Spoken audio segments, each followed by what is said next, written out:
When you think of the United States, you think of freedom, endless possibilities, and the American dream. Our nation is one of the main world powers, and it leads other countries by examples in many ways. But there is one glaring outlier. No matter what the cause, the fact is that for decades, the U.S. has towered above other developed nations in gun violence. This problem is reinforced by poverty, drugs, and a strict division in gun laws and opinions in our country. Almost nothing is being done, and the problem is not getting any better. Too many Americans are dying due to gun violence. In this documentary, we will explore the gun violence in America through hard facts and various points of view from people who have differing opinions from totally different walks of life. A pastor who lost his sons, a gun store owner who works to keep guns from going to the wrong hands, a police chief who had to make a split-second decision, a gun rights supporter, a gun safety activist, and a crime reporter. Through these stories, we will uncover each of their beliefs through these three questions. Is there a gun problem? What is the cause? And how do we fix it? How many more mothers, how many more fathers need to shed tears of grief? There's no respect for each other no more. We have totally lost contact. Before we do anything else, let's take a look at the numbers that lay out the problem. Jillian Berger will take us through an in-depth look on the facts of gun violence and where we as a country stand in this problem compared to the rest of the world. Whether you're for or against guns, there's no denying the fact that America has some staggering numbers when it comes to gun violence. There are 13,286 people killed in gun homicides in America. Without counting suicides, 26,819 people were injured. Car accident deaths in America was around 35,000 people, while the amount of gun deaths was 33,000. That's a difference of only 2,000 people. As a nation, we spend millions of dollars on safety features and procedures. Even more money goes into protecting ourselves against terrorism, and new procedures are constantly being put into effect. Do you know how many people die from terrorism on average? About 31. Around 31 Americans die annually from terrorism, and yet we spend far more money and time protecting ourselves from that than from the gun violence killing thousands each year. If the Paris terrorist attacks from 2015 happened every month, French gun violence would still be lower than America's. In fact, about 27 Americans are killed from gun violence every day.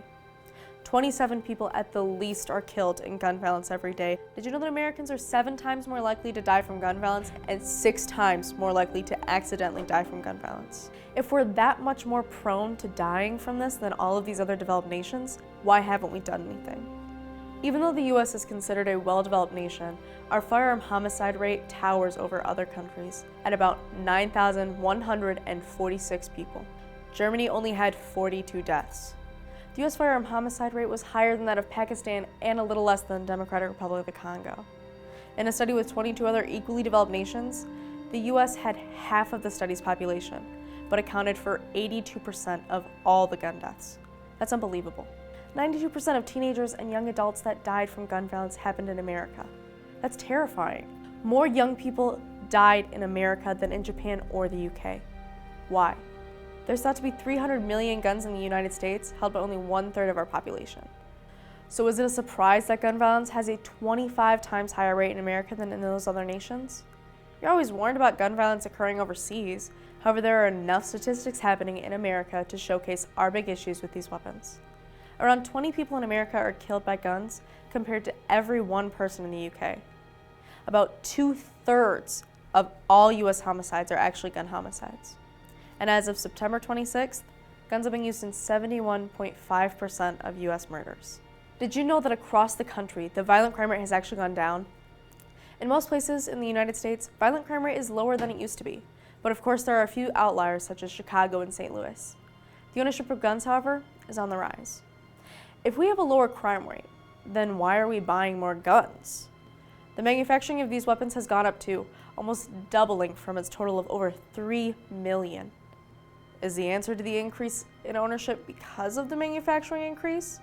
Or did manufacturing grow because more people decided to pick up a weapon?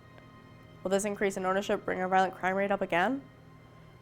No matter where you turn, there's no denying the fact that America has a problem. The numbers and statistics are hard to ignore. America has an issue, and countries around the world just like us can see it, so why can't we? Now that you have seen the unsettling numbers, let's hear from a Flint, Michigan pastor who is at ground zero of this crisis.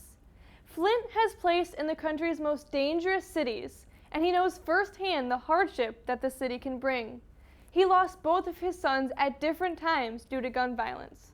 No parent should have to feel that pain of losing not one, but two children, especially when that life was taken too soon. Abigail O'Neill and Emmanuel Clinton have more.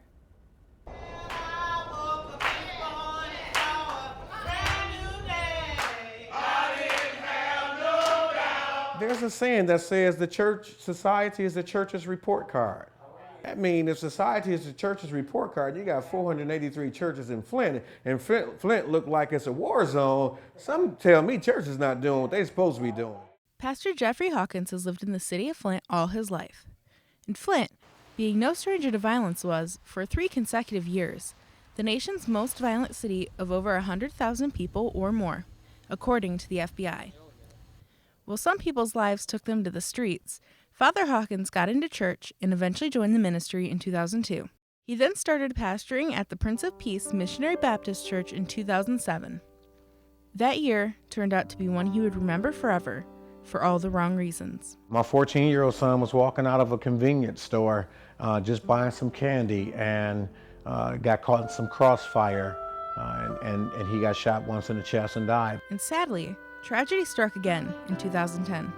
My 26-year-old son was around the corner just talking to a friend at the friend's house. A guy decided to walk down the street and rob them both, shot my son 3 times. He died 8 days later. Father Hawkins had been active against gun violence for years, but after his sons were killed, his activity increased more and more. So did the activity of gun violence. I've been in my office before in broad daylight, and you hear a bunch of gunshots and you see people running down the street with assault rifles and handguns, and so we've experienced that so many times. And Hawkins thinks that in inner cities like Flint, these occurrences happen too often. To see it breaks my heart every time I hear about it. You can get so numb to this because it's like, it's almost old news when somebody gets shot. Sadly, this is the reality of living in an urban area, such as Flint, where gun violence has been a major issue for decades.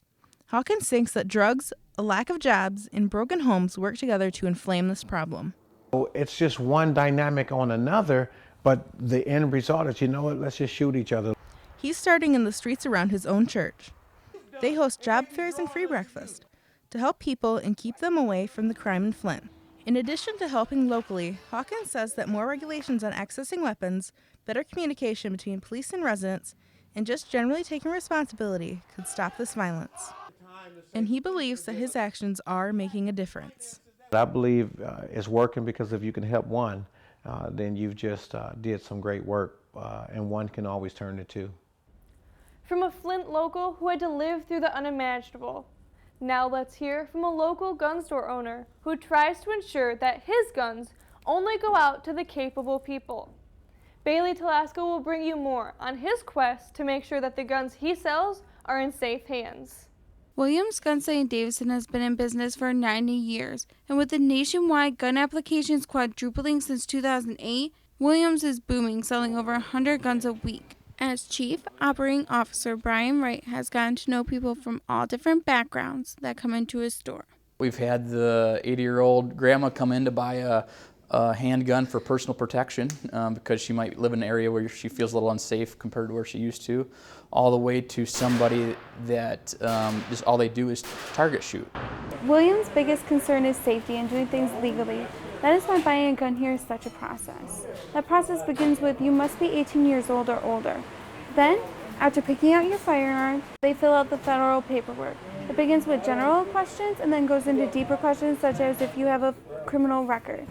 Then, Williams calls the FBI and you will get a proceed, and you finish with the sale, a delay of up to 3 business days, or a deny and the sale is finished. Where the problem comes in is when people abuse the system and obtain guns illegally. I think there's no doubt the 99% of the crimes or shootings out there are done where that firearm was obtained illegally. The most common way firearms are obtained illegally is they are either stolen or a legal purchaser buys a gun for someone who cannot legally own one. That is called a straw purchase. While Brian admits that there are people out there who shouldn't have guns, he knows that they are forever ingrained in America's culture. I've grown up with them.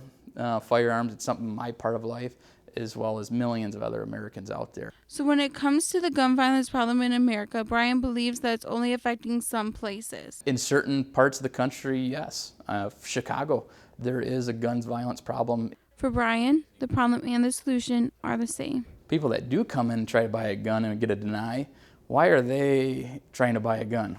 There needs to be more work done on the backside, not necessarily on the dealer front, but to investigate, hey, the people that steal guns, why do they still have a gun? Why do they just get a slap on a wrist for owning a gun when they shouldn't? No matter how hard you try, whether bought legally or illegally, some guns will be used in awful crimes. The shootings that strike the most fear are the mass shootings. Because so many have happened recently, it has become part of our everyday lives to worry. Abigail Fulcher and I took a closer look on the mass shootings that are hovering over America. Columbine, Sandy Hook, Virginia Tech, Aurora. Before mass shootings were on the rise, these were just places on a map. The definition states a mass killing as a mass attack of 4 or more people during an event with no cooling off period.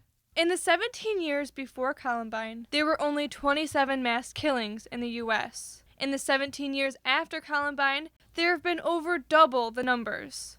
The media is also a huge influence on mass killings. News media and social media explode with headlines within minutes of hearing about a mass shooting. It can help spread awareness, but it can also strike fear. The mere fact is that before mass shootings erupted, people didn't have to worry about where the exits were located.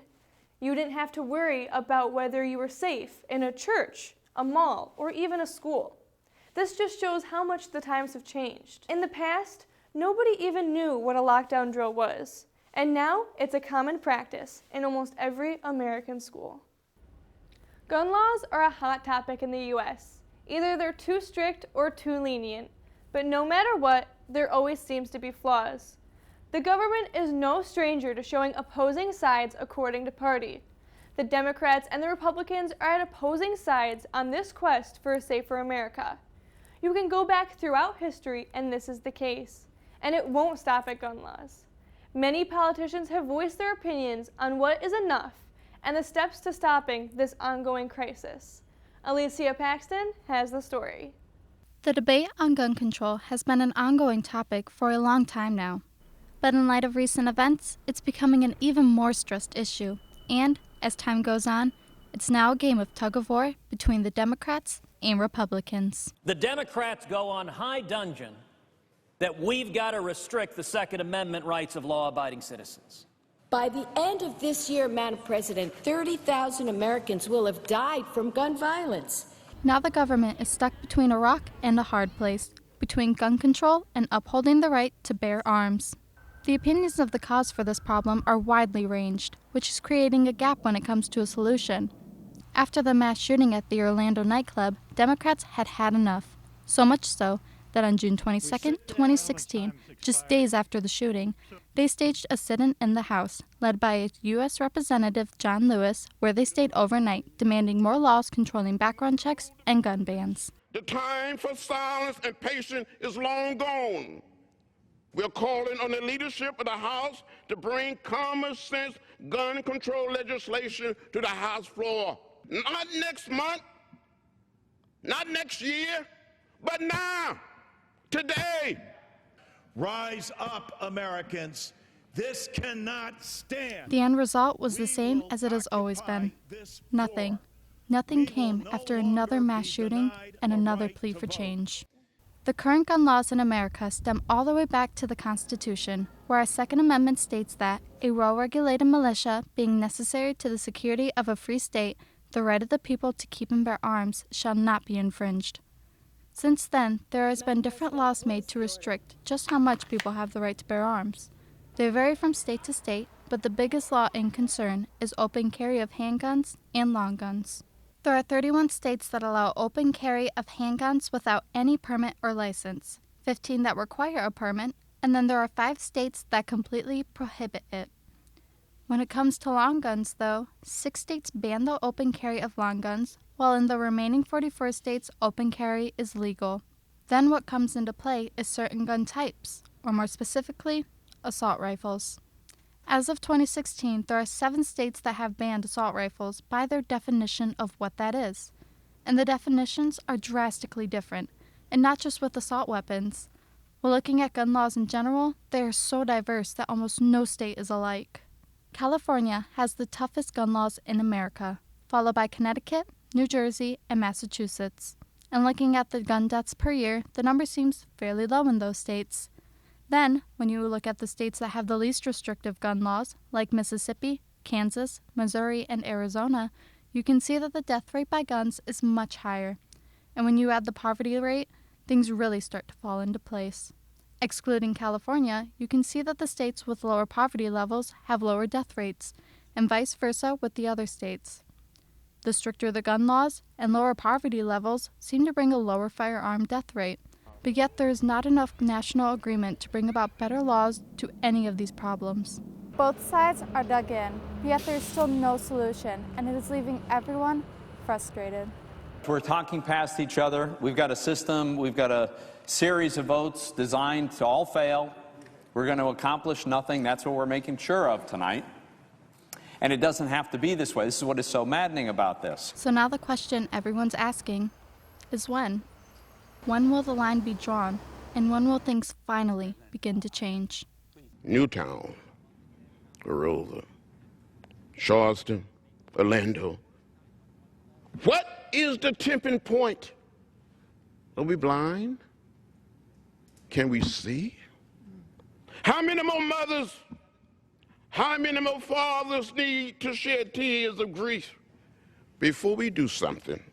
We cannot continue to stick our heads in the sand and ignore the reality of mass gun violence in our nation. All hands are on deck for what may come out of this fight on guns. But as Dan Kildee says, the moving force for any solution or compromise lies with the people. When people get engaged, we respond. And so if we are going to make progress on whether it's gun violence or saving the planet from global warming, it's going to be because citizens activate themselves, that they get on the phone, they talk to their representatives, they don't sit back and be quiet. Police officers are viewed as protectors. Young children grow up wanting to be heroes, just like their hometown men in blue. But what happens when the view of lawmen is changed? For decades, police have been at odds with parts of the public. But recently, anger and fear of police officers have been shown to the American people firsthand. In a world of social media, one click of a button can introduce the public to the true horrors happening in our neighborhoods by police body cams and witness cell phone videos. These videos have inflamed fear and an already existing distrust between communities and police. Police shootings are not on the rise, but the ability to see these shootings has, giving us a front row look at the horrific violence, whether they are justified or not. In a 5-year study with the International Business Times, the shootings done by police officers were grouped by deaths occurring from a police gun, regardless if it was intentional. The report shows 77.7% of people killed by officers were men, while 51.1% were black men, and 46.3% were white men. 2.6% were other races. What can we do to change this stigma? How can we recreate the honest profession that strives on keeping America safe? Is the problem the citizens with guns, or is it corrupt officers? And are people upset that this is happening? Or are they now forced to face the truth by seeing these shootings? Police violence does not speak for all officers. There are millions of officers that strive to recreate the torn relationship with the American people. Police around the world do the right thing and make sure that safety is their first concern. We spoke to the chief of police in Flint, Michigan, who knows firsthand the dangers that police officers can be in, and his own personal choice not to shoot. DTV's Quinn Trombley has more. Cannot pull your weapon because you are losing a fist fight. The top cop in the Flint police force knows that police are pulling their triggers way too quickly in situations in which they feel fear. Him hitting you and punching you is not deadly, is not a threat to your life. It means you're getting your butt kicked if you're getting punched on, but it doesn't mean that he's a threat to you losing your life. Chief Tim Johnson knows all too well what it's like to have death staring him in the face. While being choked out from behind, a criminal reaching for his gun, and on the brink of passing out, Johnson made the conscious decision to tough it out and physically deal with the situation without unholstering his gun. I could have shot and killed him, without a doubt, and walked away from it a clean shooting. I felt like I could handle him. I felt like I was in good enough shape to where I mean, it was a few times I could have shot and killed somebody, but I felt like I was physically fit enough to deal with the situation I was involved in, and I didn't shoot him. Brian, so there's a black male pounding on the door, drove there in a red Jeep. All these police-related incidents still confuse Chief Johnson, coming from a background where he dealt with the non-lethal options police officers have. Why do you have to pull your weapon to kill somebody when you got a taser? Now that taser would be a device to bring somebody down and wound them, but they're not even pulling their tasers. They're just immediately going right to the weapon. Police shooting people is not the entire problem. Gun violence in general has been plaguing the U.S., and Flint is no stranger to this. Flint has been constantly in the FBI's most dangerous cities in the entire nation, and the chief believes the cause starts with how people interact with each other. There's no respect for each other no more. We have totally lost contact with reality. With no more love for each other, Chief Johnson is still searching for the solution. Talking about each other like dogs, the whole democracy system that we supposed to be living under and believing in, it's twisted. It's twisted, and what's going to fix it? I have no idea. After hearing from police officers' point of view and his stance on police roles, let's get a closer look from someone on the other side of this problem. Haley Garrett spoke to a pro-gun supporter who has his own opinions on a solution. Mike Chilsen, husband and father, has very strong views on gun violence. Having grown up with a family of hunters and later on in life serving our country in combat, he has always been around guns, and now his family is too. My wife knows how to shoot, my children know how to shoot, they're familiar with guns also, so they're not afraid, they're not curious, they know that they're off limits. Chilsen believes America does not have a gun problem, and violence is caused from within. I think it's just violence is evil. People have evil in their hearts, whether it's a firearm or a knife or a hammer or a vehicle or anything, any inanimate object can be used to hurt or kill somebody. According to Chilsen, this violence problem will not be fixed by taking away America's guns, but doing so is putting gasoline on this burning fire. If you look at Chicago as an example, has the strictest gun laws in the country, but has the highest rate of murder and violent crimes used by firearms. While he believes in more lenient gun laws, Chilsen's solution comes with some restrictions. He thinks we should arm our population so that the American people are not walking targets for criminals with illegal weapons. And you go to Texas, which is a total polar opposite, who has very lenient gun restrictions, and the violent crimes are way down. Chilsen's statements have some merit. In 2016, Chicago, whose gun laws are very strict, had a murder rate of 27.7, while Texas, who has much more lenient gun laws, had a much lower rate of 11.7. However, citizens with a criminal record in regards to firearms or mental illness issues should not be allowed to bear arms. Chilsen has one last restriction for the general population. The forefathers let American citizens carry the same weaponry that the Army and the government had at that time. But now, obviously, does a civilian or just a regular citizen need a tow missile launcher? Probably not. But it's that gray area in the law that says, well, we have the right to keep and bear arms, but there's nothing saying which type of firearms that we can have. Chilsen believes the laws we have now against criminals with illegal firearms should be more heavily enforced and looked over with these thoughts in mind. People from all walks of life and all different backgrounds come together and either fight for the same thing or the opposing. Mike Chilsen, the pro-gun side of our story, supports some of the laws and would even like them to be more lenient in some ways and strict in others. While Colleen Daley, a Chicago native, is an activist, fighting for restrictions to these laws. Haley Thompson went to Chicago and spoke to Colleen, who is lobbying for better laws and hoping to find a solution. A lot of the kids we're working with don't think they're going to make it to their 18th birthday. That's not okay.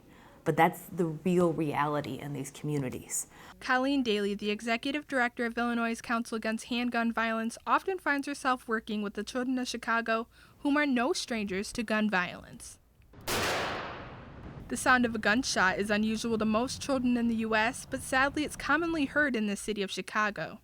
Just in the year 2016, there were over 4,000 shootings, and almost every weekend, the headlines looked like this.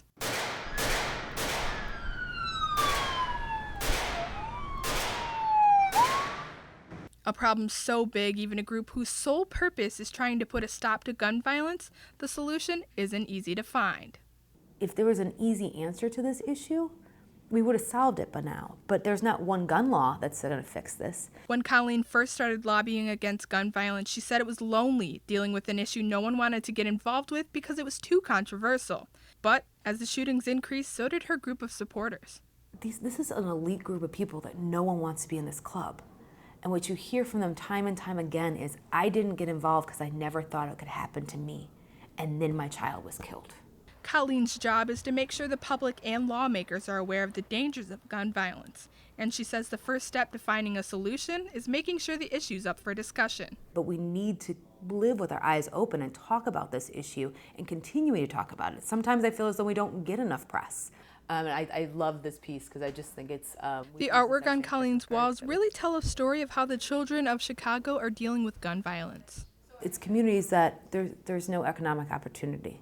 There's no jobs. Who's raising, so you have a mother that might have 3 jobs and she's doing absolutely everything she can, which is great, but who's raising her kids? The streets are raising her kids. And some of these kids are gaining access to guns.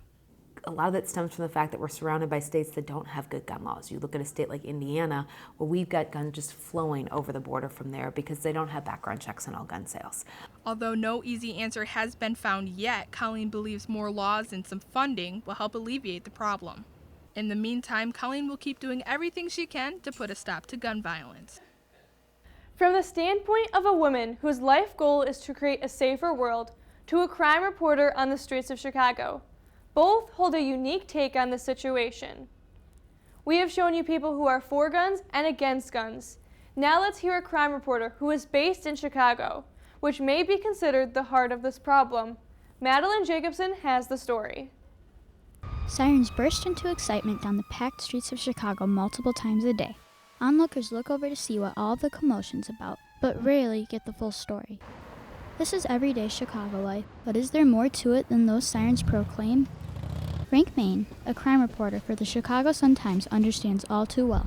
It is like your hair is always on fire in Chicago. It is, especially in the last year and a half. Crime, murder and shootings have doubled, and so it's impossible to concentrate on every single one of those crimes. Maine has been covering crime for almost 20 years in Chicago. He says there's a certain level of violence that can't surely be stopped. Guns make it into the city in numerous amounts of ways. There have been guns for decades in Chicago, and so there are old junky guns that some of these kids have. A lot of them misfire because they're not good. They'll steal guns from grandma and grandpa who have guns to protect themselves in these high crime neighborhoods. And then a lot of the guns come from suburban gun stores outside of Chicago.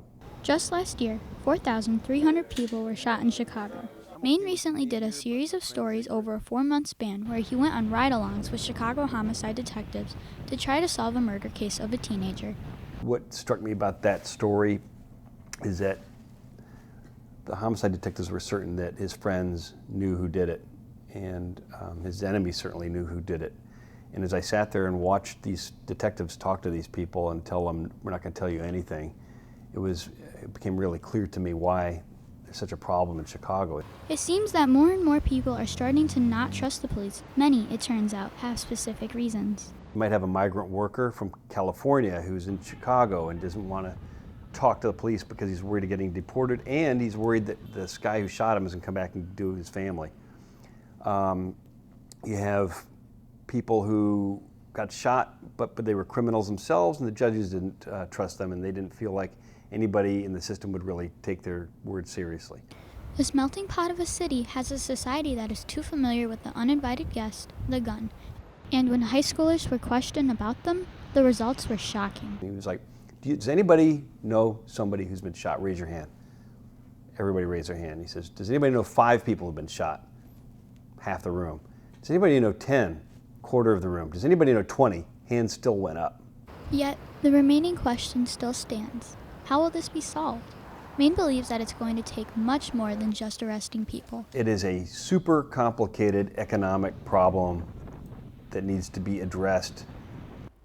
There is no doubt that America is deep in a gun violence crisis. By sharing these stories, we hope to have laid out the problems and the debate that surround guns in the U.S. There is a gun violence problem in this country. Americans are in the line of fire. You have heard the feelings of 6 very different people, the government standpoints, and the numbers that could leave you speechless. During this special, we reached out to the NRA, Black Lives Matter Detroit, and were denied access to gun shows. The debate about guns in our country is so strong that it has paralyzed us from making any changes. American people are still being shot in high numbers, and the problem is that the solution to this crisis doesn't seem to be a priority, and the people will continue to die.